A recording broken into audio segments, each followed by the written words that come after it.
Senior. What is up, nerd and nerdettes of the interwebs? It's Mr. Brady Jones, back again, and by my side as always, Senor Adam. Mm-hmm. I got it right. Yep. Oh, that makes first time. Got it right. Alright, and today we're going to be talking about Disney's Star Wars, and look at it thus far, and how they're doing. In our opinion of how they're doing. When was it that they took over? Was it 2011? 2012-ish? I'm not sure. I'll look it up. Disney bought Star Wars back in 2012. 2012, alright. Yep, for $4 billion. Alright. Wow, that's a lot of money. Yeah. Congratulations to you, George Lucas, for making that much money. Mm-hmm. Yeah, that's a good thing. Alright, and when they bought them, I'm pretty sure it was as soon as Disney bought it, they put Kathleen Kennedy in charge of Lucasfilms, and so this is really us reviewing her and how she's done this far and what we think how they should be moving forward. Mm-hmm. All right, let's start with the positives. We'll be looking on the bright side, and the first positive and the biggest positives, I think, is we get more Star Wars. Yeah. So yeah, some of you might not like that out there, that we do get more Star Wars, because you're like, oh, they keep adding stuff, it's going to ruin it, and some of you think that it is ruining it, but we get more Star Wars, and I think overall that is good, because now every generation had their Star Wars. Your dad had the original, and then we kind of had the prequels, and now all the younger peoples are getting Star Wars, or the Disney, not Star Wars era. Yeah. Which is either a good thing or a bad thing, depending on how you look at the situation. But more Star Wars, I think, is always good, and more stuff enriches the franchise. So I look at that as a big old positive. Another positive I look at that a lot of people don't like is that we get one Star Wars movie a year now. Probably. I'm hoping. We don't want more than one a year. We don't need more than one. I mean, I don't know what they're going to do in 2020, though, but I presume that they're going to reveal that at Star Wars Celebration. Probably. Or between now and Star Wars Celebration. Gotta buy tickets for that. Yeah, we do. You can edit that out. Or you can keep it in. Keep it in. Alright. Finger. Alright. Alright, now we're getting back to Star Wars. Some people think it's going to cause franchise fatigue, which is what a lot of people are predicting is happening to the superhero market, which obviously isn't, as you can tell by the success of Infinity War. People are using that as the excuse for the shortcomings of Solo, which we're going to get into that more later.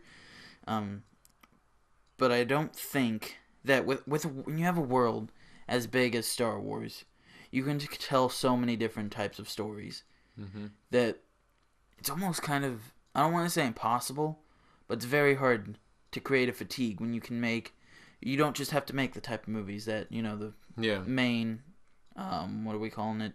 It's not a saga, but a storyline or whatever. Yeah. Anthology. No, anthology would be the side ones. Yeah. What's the main? The saga. Saga? Yeah. The Star Wars saga. The episodes or whatever. Yeah. You can go, you can split off from that, like how Solo was kind of meant to be. You can honestly do any sort of style of movie, or with theoretically any genre, but you just put it in the Star Wars universe, and you just add some Star Wars-like things, and it's a Star Wars movie. Like, I know, myself included, are looking for, like, an Old Republic, like, political thriller type movie.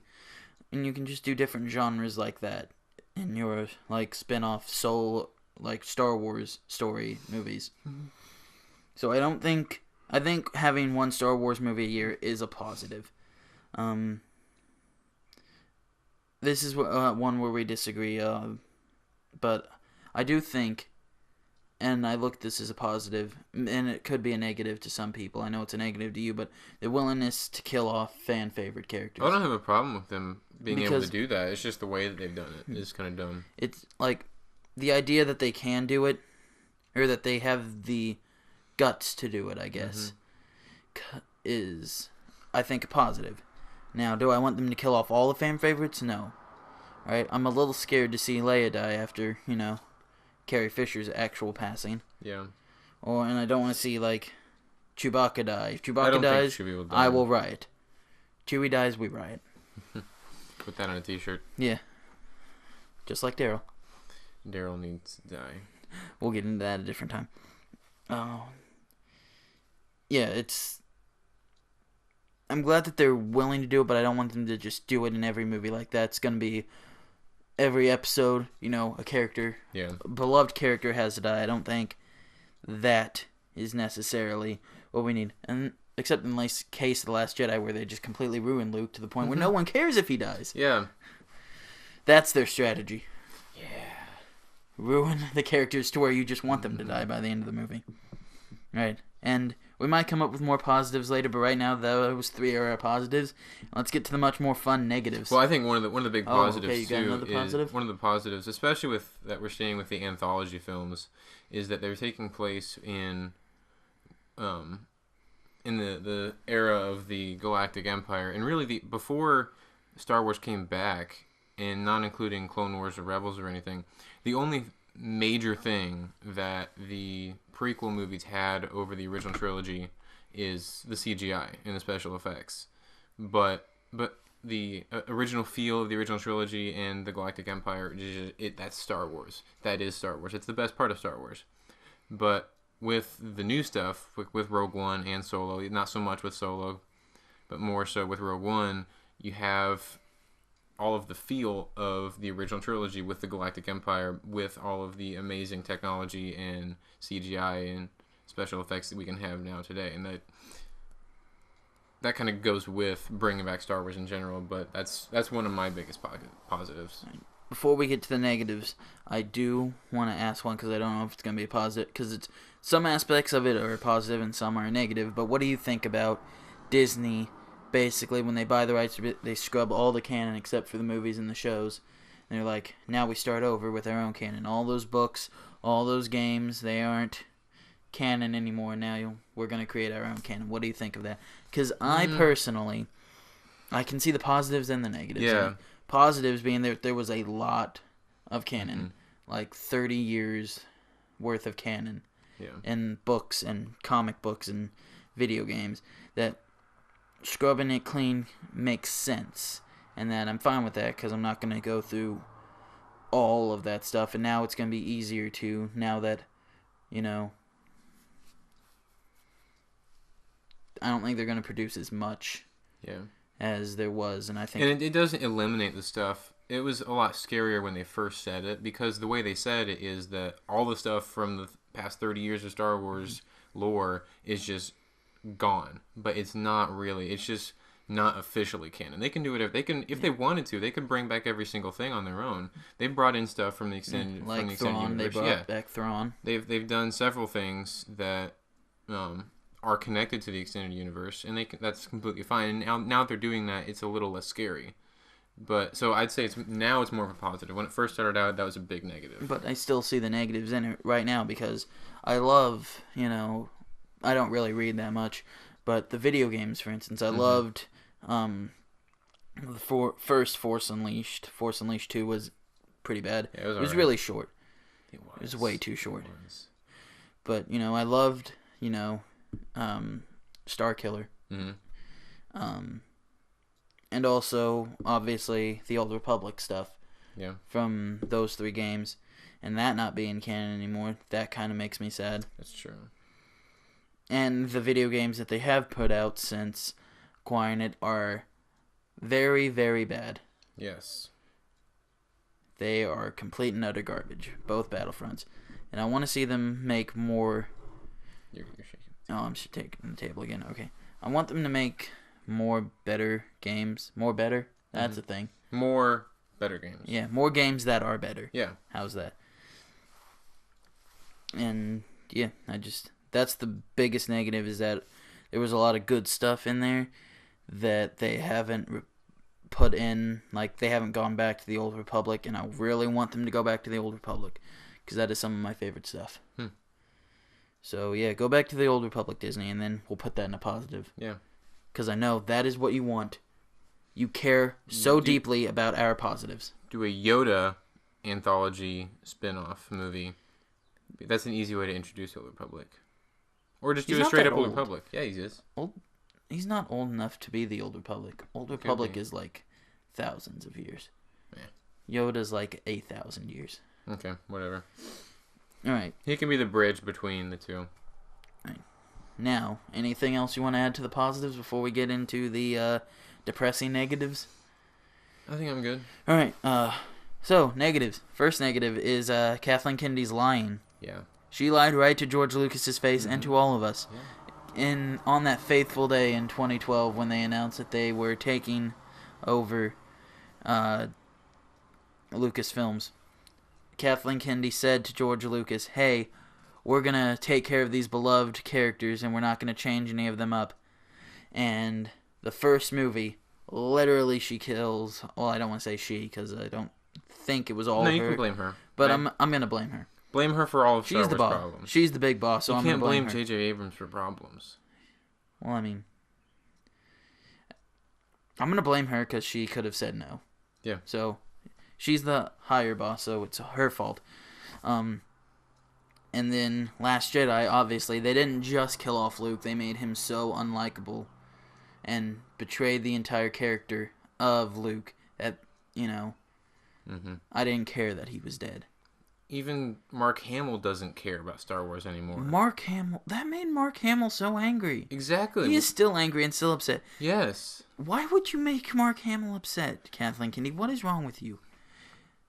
Mark Hamill is such a nice guy. Kathleen Kennedy.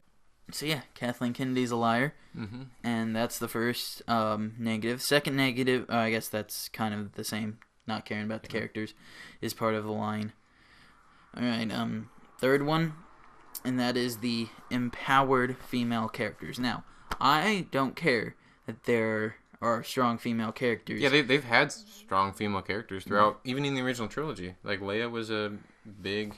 In fact, I am glad that they are having strong female characters. Mm-hmm. I'm glad that, Rey is the star of this franchise and that it's a female. I'm glad of that. That is perfectly fine. The fact is, their empowerment is just them giving them strength and not having to earn it. Mm-hmm. In the first episode, Rey can suddenly, with no explanation, just battle Kylo Ren in a lightsaber duel, and she can hold her own against a guy who is literally the grandson and nephew of the two most powerful Jedi in the world. Mm-hmm.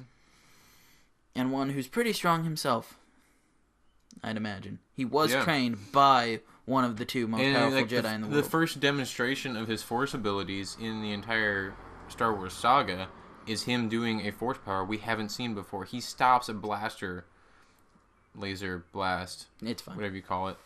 He stops that in midair. Like, that's never been done before.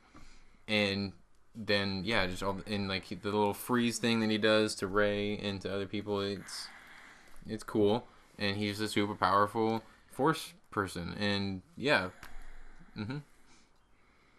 So she doesn't do anything. And in The Last Jedi, there was only a short scene where you actually see any training going on for her to be a Jedi. Mm-hmm. And none of the male characters are ever actually right. Because in Last Jedi, you have Holdo, who's a strong female character who doesn't even seem to have... I wouldn't even say that she's a strong female character. She's billed as one. That's the thing, but she's not. Stupid. She's not, but she's billed as one. She's completely not... Exactly, but then in her whole stupid plan that no one thinks is a good idea of not telling people her idea and plan is somehow more correct than anything Poe or Finn does throughout the whole movie. Poe is a great character, and yet just because he makes a mistake... He was until he, got neutered. Metaphorical neutering. They didn't actually just go in there and castrate the man. My first thought was the scene from Solo where he said they're going to get tagged and clipped. Like, what are they clipping? Like, that wasn't Poe. It's metaphorical castration. Which that does prove that they did not clip them. Is that Ben Solo is a thing. Oh, yeah, that's a good point. Where was I going with this? I don't know, something about holding on. Okay, well, none of the male characters are actually right in this, because you have Finn, who is trying to do the right thing and yet somehow gets shown the true way by a terrible backstory of Rose, who needs to die. That's excessive. That's the only way to get rid of characters officially, is to have them die. Okay. Unless you have a sad ending like Who's Jar Jar. who's the Asian female character from Last Jedi? I can't remember. She was the one with Finn. I just said Rose. Was it Rose? Yes. Okay, I'm sorry, I don't pay attention when he talks. Anyway, Rose, yeah, I wanted Yeah, Rose and to then die. Poe. Were you talking about Rose wanting to die too? Is that who That's you're who I want to die, is Okay, Rose. can we cut that out? Because I was only like half listening. I was looking on to the next one. All right, cut that out. Okay. My bad. Wasn't paying attention. And then back again, like, to Poe being wrong after, like, he goes through this whole thing. He's completely justified in questioning Holdo's authority and thinking and trying to do the right thing and stuff. He did sort of save that whole mission of them taking out the Dreadnought, even though arguably he did go a little too far and they probably should have pulled back. Actually, the real tragedy in that situation was the fact their bomber formation was too close. How do you start a rebellion without knowing basic stuff like that? It was just dumb. And they armed the bomb, their payload, way before they were over the target. That's just stupid. But he's completely justified in everything that he does in The Last Jedi, even if he's wrong. But then they prove him wrong and they make him look like a fool because he was just doing what any normal person would do. Last Jedi makes me angry. Yeah, I think Okay. the rest are good. All right, yeah. So, the next three are kind of all tied together. But, it's the fact that Kathleen Kennedy's indecision for where she wants to go with just any of these movies has messed them up. Because the trilogy, for instance, alright? This is going to be... Alright, as a trilogy, this is probably going to be the worst trilogy of the three. Mm-hmm. Because the prequels are bad. That's but saying something. the prequels... That is saying something. The two first prequel movies are bad. Alright? Mm-hmm. They're terrible. One was good. No, it was decent. One was decent. bad. One was decent. One was bad, two was terrible. One, you can appreciate it a lot more when you understand the true genius of Palpatine's plan. Because he goes from being absolutely nothing to setting up his rise to being the Emperor I understand all in that. one movie. I understand And that's a great thing. Like, granted, they did basically ruin the movie, but it could have been a lot worse. Critically, let's take that part out. I'll not go. Okay, anyway. Okay. Terrible trilogy because, yes, the original trilogy was originally meant to just be the one movie, and then they ended up making a trilogy, but it still made sense in telling a complete story. Mm-hmm. Alright? It was all made by George Lucas, written and made by George Lucas, even though he had different people direct. It was still his story. Same thing with the prequels. It all told one story, the rise of Anakin Skywalker and how he becomes Darth Vader. Mm-hmm. It all tells that story. This one, it tells the story of Rey and her, but you can tell that the people who wrote the first... You can tell J.J. Abrams and Rian Johnson had two completely ideas of who Rey is or who anybody is. Mm-hmm. And that's the problem with this trilogy, is it doesn't tell one story, because J.J. Abrams, I imagine he's going to go back and finish this how he would have originally finished it. Yeah. As he started it. Which means... Pick up from the fiery ashes of what Rian Johnson has left him. Mm-hmm. And I think that's a really terrible thing of what Rian Johnson did. Mm-hmm. It's not that he just made a bad movie, but he completely took... He had no care for not the fans, but even the people he's working for. Because I imagine he knew he wasn't going to be making whatever 9's going to be called. Episode 9. I know he probably wasn't imagining that he was going to make that or direct or write that. So I'd just like to bring up the Urban Dictionary definition of Rian Johnson, and that is to take something amazing and remove all the good parts till you have a pile of crap. Yeah, Rian Johnson, he had no care with the movie I'm not saying he didn't care about the movie, but he didn't care about the trilogy. No. All right? Maybe he thought he was making the best movie by going against expectations. But the thing is... He thinks he does. But and he still thinks he didn't do anything wrong and he wouldn't change anything. But the thing is, he was because not that many people complained about the movie.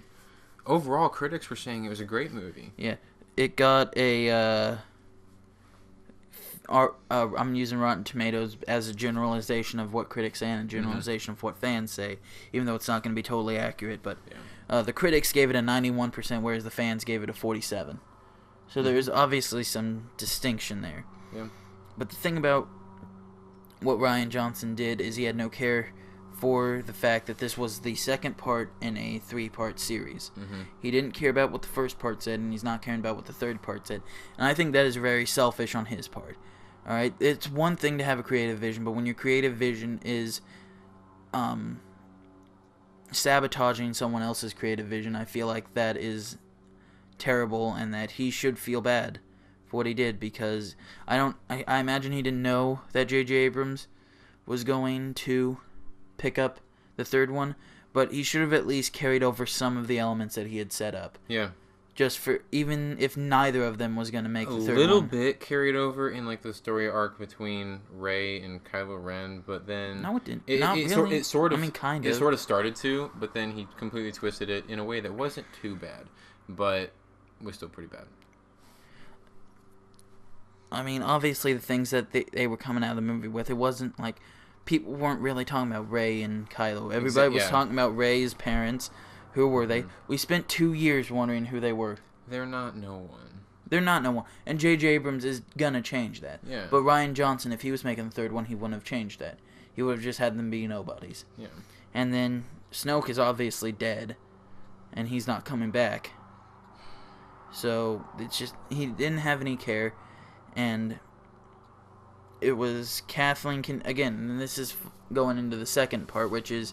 Or, I guess, I don't know if I already talked about her indecisions, but it's all about her indecisions, because she started with J.J. Abrams, and then she went to somebody else. Right, what made... the first 2 trilogies all told the cohesive story, because they were all written by the same man.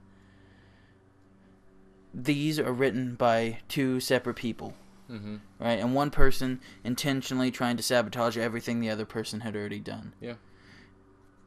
What would anyone expect for fans to be expecting a trilogy that's going to make sense, and then the second part to just completely wipe out everything that the first part had stated, and throw in a bunch of feminist bullcrap that made no sense.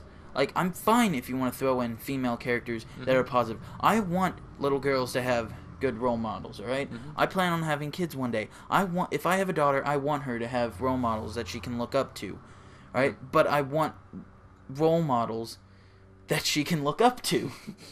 Not people who are just given stuff for no reason. Yeah. Not people who just, have these plans and are supposed to be treated like they made a great sacrifice when their plans don't even make sense. Alright? I don't want if I were to have a daughter, I don't want her to, look up to characters who think that the men that they're working for are stupid and have no intellect whatsoever. I also, it's this idea that just is taking over the Star Wars, and I think it's Kathleen Kennedy, and this is negative that I didn't plan, but, she talked about how the Force is female, alright? She clearly has this idea of where she wants it to go, and it doesn't make sense. Alright. Kathleen Kennedy, # not my Star Wars president. Yep. And then the final part is Solo shortcomings, again, due to the indecisions of Kathleen Kennedy, because she had originally hired Lord and Miller to do it, and then for whatever reason, Lord and Miller got fired, probably because they tried to make the movie too funny. I wouldn't say it's because they made the movie too funny. They probably did something that wasn't allowed.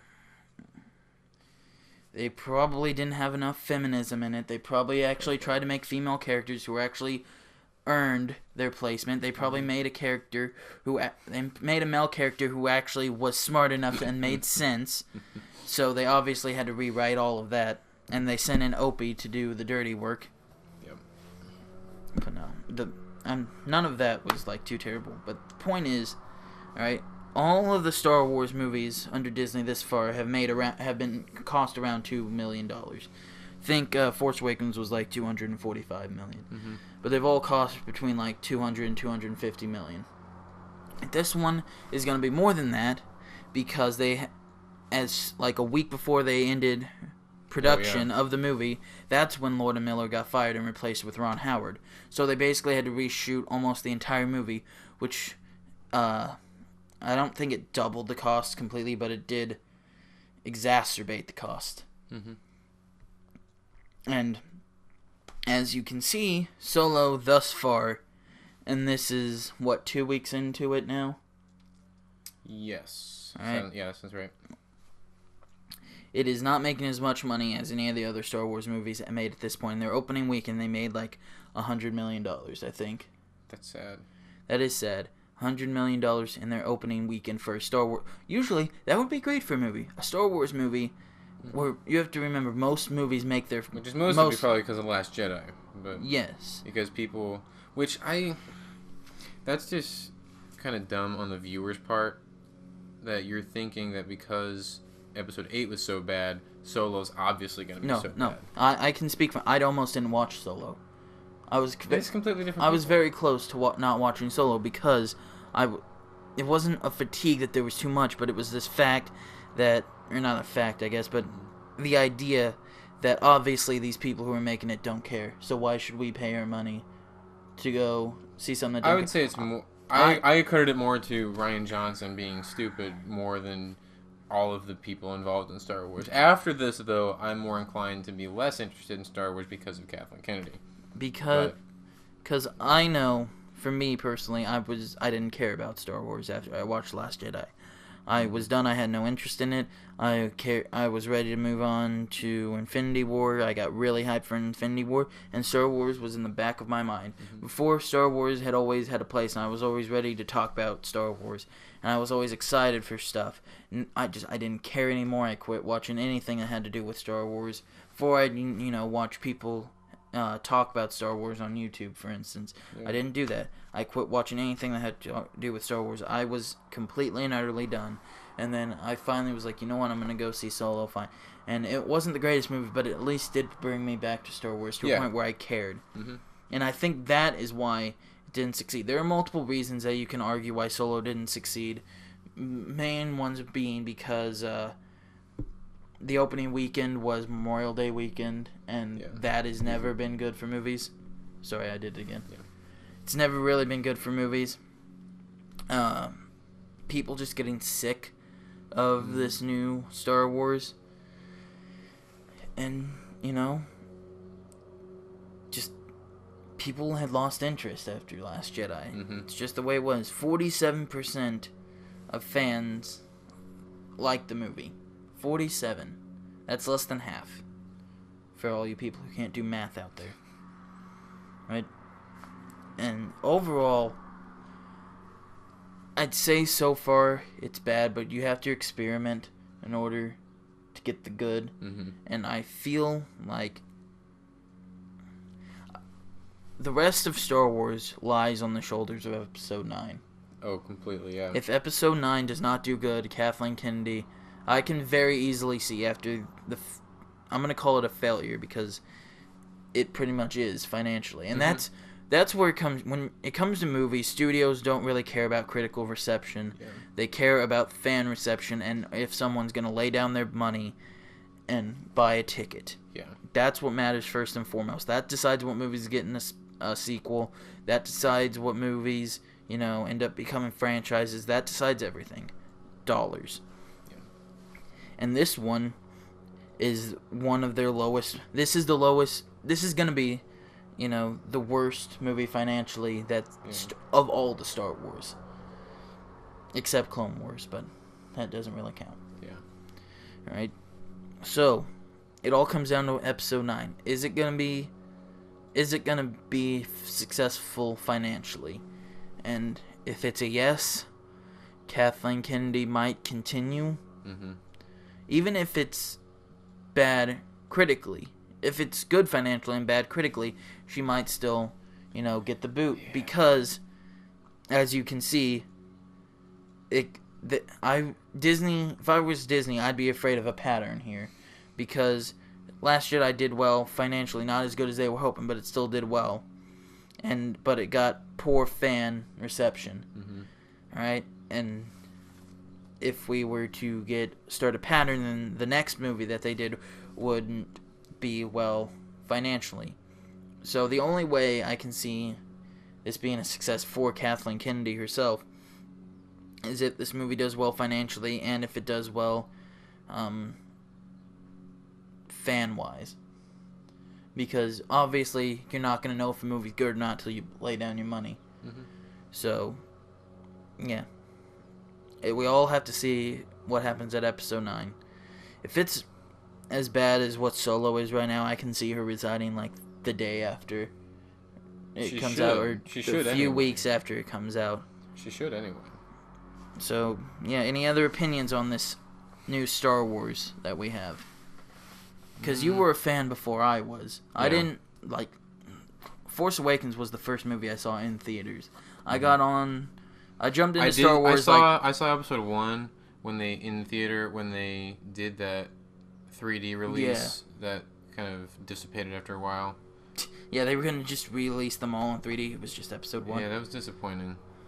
But yeah, I wouldn't necessarily count that. I mean, obviously it's the first one I saw in theater, but it wasn't like the first true Star Wars release that I ever saw. Yeah. I remember when Episode 2 and 3 came out. That's about it.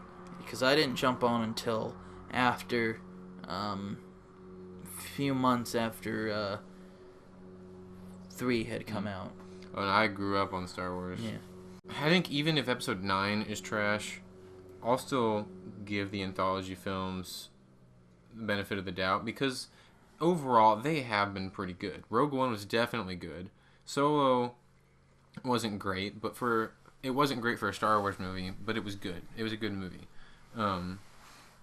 So I'd still be willing to give the anthology films a go, because especially right now, they're sticking with the feel of the Galactic Empire. That's where Star Wars belongs for the most part. It's the best era in my opinion.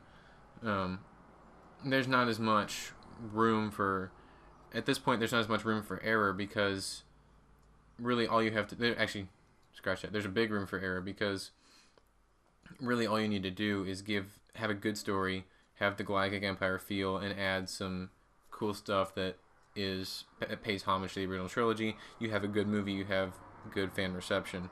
So if they stick with that for a while, I'll still give it a try. But definitely with the sequel trilogy they're doing right now, it's garbage. Yeah. But there's only one more. Alright, so anything else you want to add into the negative column? No. Alright then, so see us out, Adam. Alright. Well, this has been an interesting episode. Let us know in the comments what you think about Star Wars right now and what you think the future will be for it, and what your opinion is on the whole thing. As always, head over to Facebook and like our Facebook page for Speaking of Nerds. Subscribe to the channel, like the video. Follow Brady on Twitter at Mr. Brady Jones. And as always, recommend this show to your family and friends and even your enemies. Until next time, it's Mr. Brady Jones. And Adam. You're Senior Adam. Senior Adam. All right. Adios. Amigos.